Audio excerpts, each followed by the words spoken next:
Good afternoon, everybody. This is Jose Negron, and this is going to be a short video. First of all, I just want to welcome all of you to Uncommon Sense. Tonight, tonight I'm going to be talking about the latest information regarding the COVID-19 mandates as it pertaining to municipal employees and a change in my schedule as far as my live streams.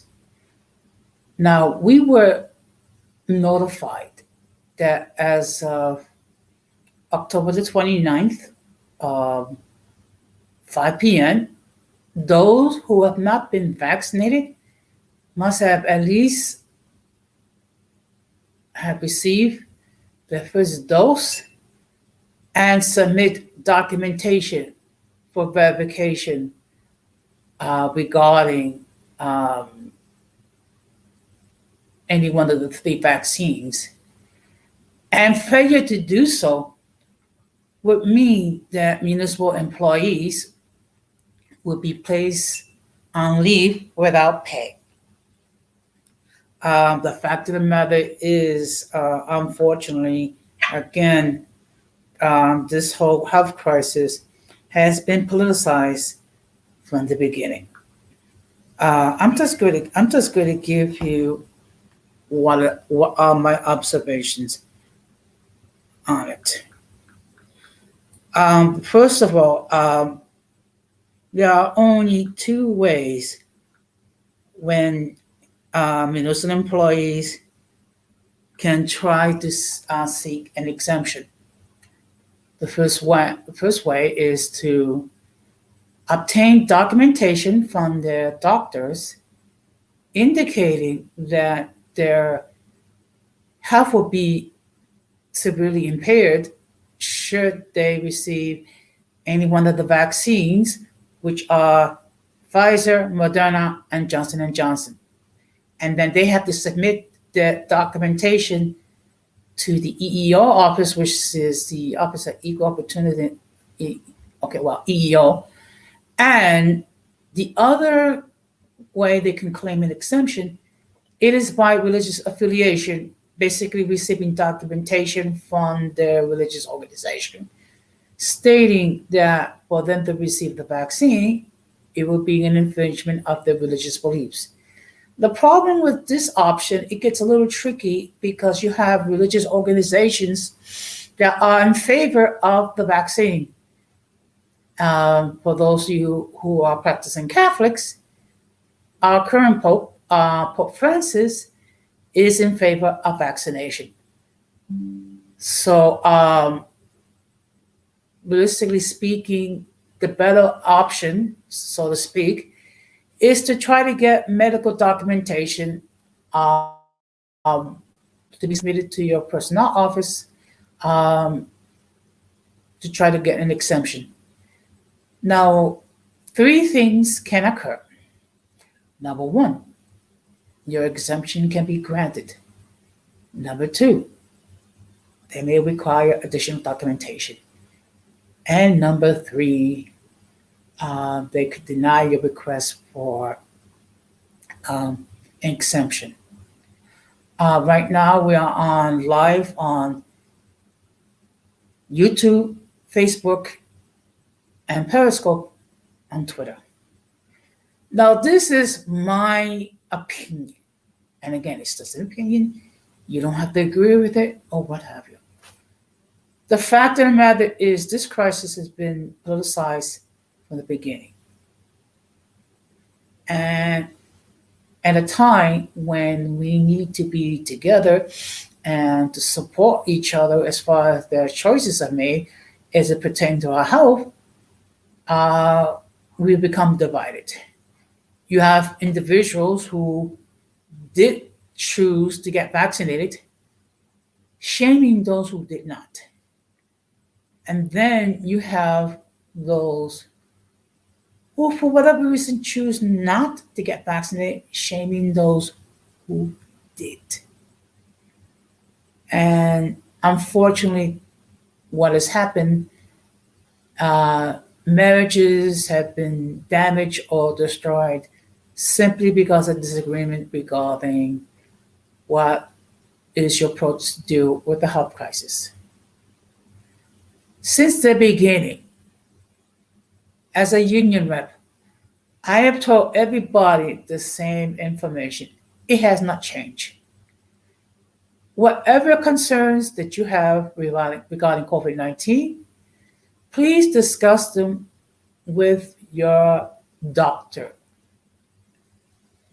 Be sure to ask questions regarding symptoms, also ask questions regarding the possible side effects of any one of the vaccines. And then once you receive this information, you decide. Now, this week, I also had to deal with coworkers who were deeply upset and they're concerned about um, possibly being on leave without pay because they are reluctant to be vaccinated. So, what I did, I share with them the facts and I also share with them how they can document and submit the documentation to request an exemption. Um, Unfortunately, there are forces beyond our control that are making decisions for us. Now, in my case, I chose to be vaccinated. Why? Because I have certain underlying health issues of which I was concerned that if I was infected, it could have serious consequences with my health. And last year, I also was infected with COVID 19. And I was fortunate in the sense that I didn't suffer any of the major effects um, in regards to COVID 19, but not everyone was fortunate. To this date, over 700,000 Americans have passed away due to COVID 19. So, what's my view? Um, if you do decide to get any one of the vaccines, make sure you ask your questions and ask about the side effects. If you choose not to get vaccinated, uh, try to get a medical exemption if you feel that you cannot be vaccinated due to conditions with your health. Now, as far as seeking a religious exemption, that could be a little tricky depending on what is your religious affiliation. That being said, um, those are your options. One thing I would like everyone to bear in mind, there are only two ways to develop antibodies to COVID 19. One way is to actually get the illness itself, and then the body can produce um, antibodies, but that can have serious consequences to your health. The only other option is to get vaccinated. Now, well, it's true. Some people can suffer allergic reactions to one or two of the vaccines. That's why there are three. And there's also trying to develop a vaccine in pill form because not everyone likes to be jabbed with a needle. And believe me, when I had my first dose, at the point where they put the injection, it hurt like heck. And it was very uncomfortable. Now, as far as my streams are concerned, um, beginning the month of November, I'm going to be doing my live streams on Thursday nights, 8:30 p.m. Eastern Standard Time, 5:30 p.m. Pacific Standard Time, and 7:30 p.m. Central Standard Time. The reason why for the change, um, some of you may or may not know, I do appear frequently on Latin Splaining with Denise Gonzalez. I've been supporting her platform, and she's been very gracious to support mine. So I made the decision to change the scheduling of the live streams. Um, Now, on the week of Thanksgiving, I will not be doing a live stream on Thanksgiving night because I'll be with my loved ones eating and enjoying their fellowship. So, in that case, I'll be doing um, the live stream for that week, the Wednesday before Thanksgiving. Now, I'm going to ask you to please like, subscribe, and hit the bell notification to all. It doesn't cost you anything, and it does help me with the algorithm. You can also follow me on Instagram on cute1ny. You can also follow me in Twitter and YouTube. And actually, if you go to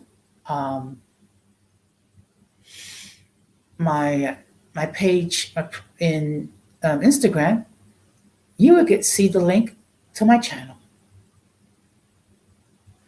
So that being said, I just want to say thank you for catching the stream, whether it be not live or whether it be the playback. And I also want to express my appreciation for all those who have participated in my live streams. I also like to thank those who have expressed positive comments in the chat. So I'm going to give a shout out to all those people who either appeared on my stream or in the chat. Thank you, Denise. Thank you, Melanated Knight. Thank you, Ramon. Thank you, Rakim. Thank you, Terrell. Thank you, True Teacher.